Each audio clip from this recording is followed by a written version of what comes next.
علیہ وآلہ وسلم، جس نے مجھ پر صبح و شام 10 بار درود پاک پڑھا اسے قیامت کے دن میری شفاعت ملے گی۔ صلو علی الحبیب صلی اللہ تعالی علی محمد صلی اللہ علیہ وسلم۔ اگر غیبت کی کثرت کے سبب رب العزت ناراض ہوا اور حضور تاجدار رسالت صلی اللہ علیہ وسلم روٹھ گئے اور ایمان برباد ہو گیا، اور کوئی بدنصیب معاذ اللہ کافر ہو کر مرا تو خدا کی قسم کہیں کا نہ رہے گا، کفر پر مرنے والا ہمیشہ ہمیشہ جہنم میں رہے گا۔ کافروں کے انجام کے بارے میں میرے آقا اعلیٰ حضرت رحمۃ اللہ علیہ کے ارشاد سنیے اور توبہ کیجیے اور اپنے ایمان کی حفاظت کے لیے خوب پڑھیے۔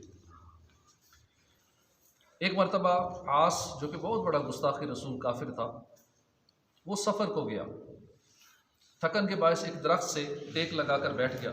جبریل امین علیہ السلام اللہ کے حکم سے تشریف لائے اور اس کا سر پکڑ کر درخت سے ٹکرانا شروع کیا۔ وہ چلاتا رہا، ارے کون میرے سر کو درخت سے ٹکرا رہا ہے؟ اس کے ساتھی کہتے تھے کہ ہمیں تو کوئی نظر نہیں آ رہا، یہاں تک کہ واصل جہنم ہوا، یعنی مر کر جہنم میں پہنچا۔ قیامت کے دن ابو جہل جہنمی کی سب سے جدا حالت ہوگی، اور یہ اپنے آپ کو معاذ اللہ عزیز و کریم کہا کرتا تھا، یعنی عزت اور اکرام والا، عزت والا، کرم والا۔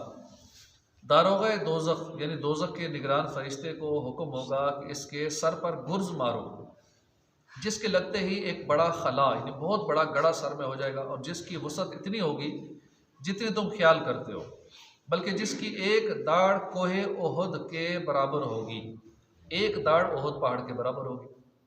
اور اس کے سر پھٹنے سے جو گڑا خلا ہوگا وہ کس قدر وسیع ہوگا، غرض اس گڑھے میں جہنم کا کھولتا ہوا پانی بھرا جائے گا، اور اسے کہا جائے گا ذق انک انت العزیز الکریم، چکھ، تو عزت اور کرم والا ہے نا، چکھ اس کو۔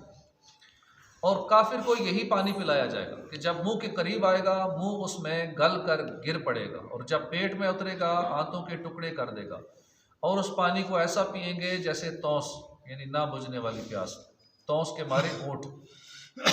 بھوک سے بےتاب ہوں گے تو خاردار تھوڑ یعنی خاردار زہریلا پودا ہے جس کے پتے سبز ہوتے ہیں، پھول رنگ برنگے ہوتے ہیں، تھوڑ کھلتا ہوا اور چرخ دیے یعنی پگھلے ہوئے تانبے کی طرح ابلتا ہوا کھلائیں گے، جو پیٹ میں جا کر کھولتے ہوئے پانی کی طرح جوش مارے گا اور بھوک کو کچھ فائدہ نہ دے گا۔